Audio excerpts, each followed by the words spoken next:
mind, because they go out there with their gut and they try to tell us, this is what we're going to do, this is the direction we're going to take because it's the right thing, but the powers in this county government won't let the right thing happen.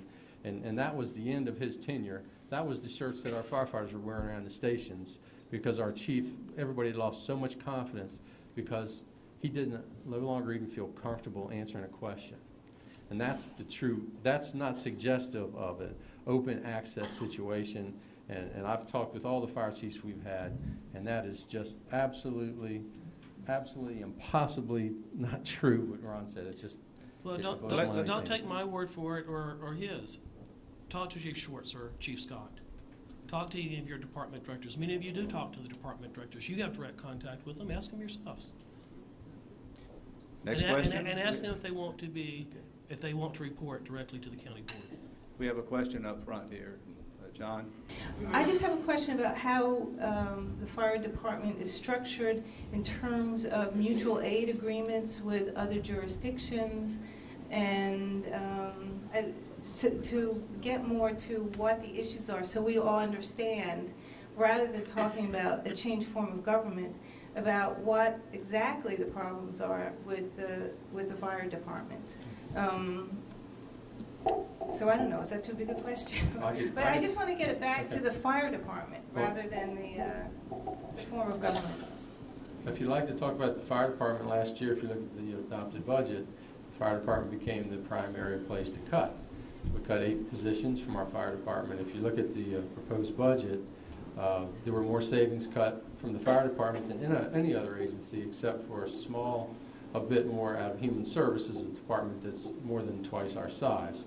But if you look at last year's budget in the face of us running out of medic units, not having 4-person staffing, last year, while they found, and I don't have any problem with things like cultural centers and stuff, but how did we find money for a new cultural center last year when we're cutting the fire department more than any other agency and more than any other fire department in the region?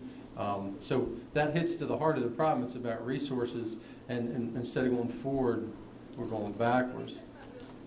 Well, no, I need to clarify. Yeah. Not about how it's changed in terms of what you're facing.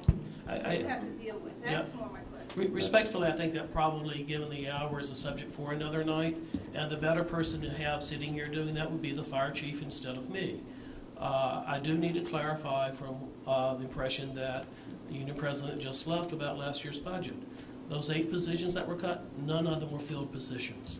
And they were filled positions that the chief could have recommended prior to last year be reallocated to medic units.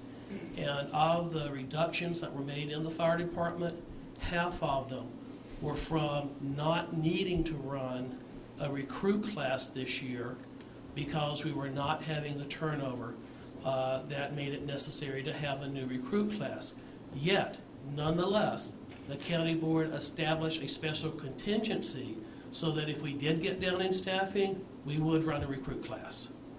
And it's those numbers that distort the budget picture. In fact, the reductions in public safety were among the least that we're taking. It was the staff positions, particularly the manager's office, that took the highest cuts in the budget last year. That's just not true. I got the budget right in front of me. Ron, you do great things with numbers, but you can't say. I actually use them. Yeah, they do great with numbers. Okay, well, we do have a disagreement, so we need to move on to another question. Over here, Link. Yes, my name is Marisha Brady, and I think the obvious disagreement has to do with somebody, a group of people sounding a call and warning us that we have a problem here. We're building our county up higher and higher and more density. And what is our position on safety? I mean, we really, whenever you look at these catastrophes, we react after the fact. Right now, we have a chance to anticipate a problem, and I appreciate the fire department bringing it up. And I think we ought to, as a community, address this. I don't think it has to do with type of government. I don't think it has to do with access.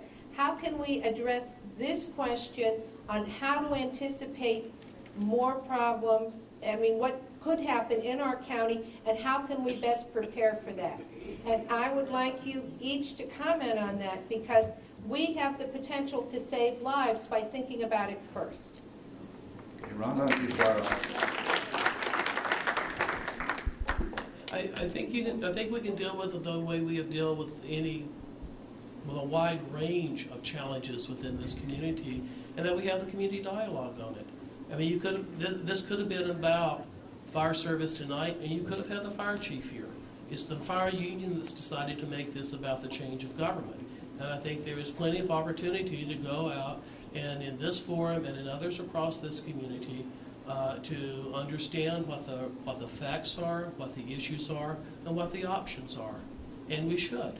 And it's legitimate. I'm not saying that we should not have that discussion. I'm not saying the fire department is at the level that it should be or always should be going into the future. We are a changing community. And looking at how we provide fire service, I mean, I personally believe, and this is a really sacred cow among the fire department, I think it is an anachronism for firefighters, particularly paramedics, to serve 24-hour shifts. Nobody can serve at their peak for 24 hours. But if you don't do 24-hour shifts, you work a lot more shifts. And you begin changing the dynamics of off days and other related matters that become very complicated and an issue for the fire union.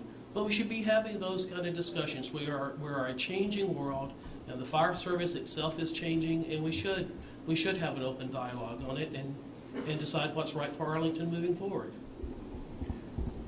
On that, Go ahead. first off, I'm somewhat intrigued that Ron's pushing to the forefront the importance of this dialogue just for the sake of everybody in the room. He's refused to meet with me for the better part of the last 2 years. So it's kind of intriguing that he's pushing so much dialogue today when he's refused to meet with us and talk about these very issues for the better part of the last 2 years. And also the work week. That's not a new issue. We work a 56-hour work week in Arlington. When you start talking about Prince William and Loudon and these other places, they work shorter work weeks than we do. And we've had that discussion all around pay, and we can't even get an honest evaluation of our pay versus there because they won't compare our hourly rates. Mr. Carlee and staff have refused to compare our pay on an hourly basis. I guess they figure we volunteer 16 hours and we work 40 because that's the only way it would be a fair comparison. But that's the heart of some of the problems we've had. But when you ask about where the fire department is, I would encourage anybody to look at last year's budget. If you look at the budget and you look at the chart where it says what agencies got cut, and the one chart says DHS got cut more than us. But if you look at the adopted budget, DHS's budget had a 3% increase. It went up $3 million. The fire departments went down $1 million. So, you know, at the bottom line, they can do a lot with numbers, but if you look at the adopted budget and you go to the summary, next time you get a chance, go to the budget, look at the summary, and see how many agencies went up and who went down and who really ate losses, who have less money this year in their budget than they did last year. And it's not DHS, it's not environmental services, it's fire department is one of, if not the top. And therein lies the problem, because without the resources, we just can't do everything, and that's what's problematic for us. So it comes back to the priorities and budgeting.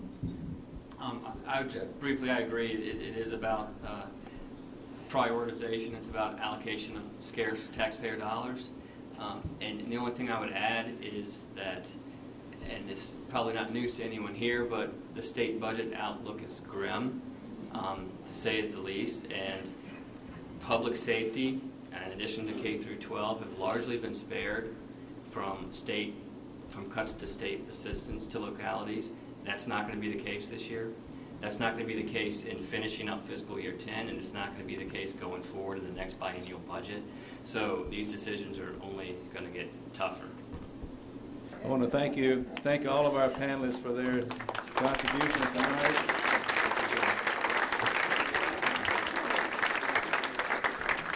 This is certainly a subject that I think we will probably be hearing more of as we go along. I want to thank everybody that had a part of this program tonight, particularly our chairman, Patrick Hope, who did the legwork in putting this together. Thank you very much, Patrick. Our next meeting in January we'll be discussing the state of the economy. So please make your plans to be here and have a safe trip home. Thank you.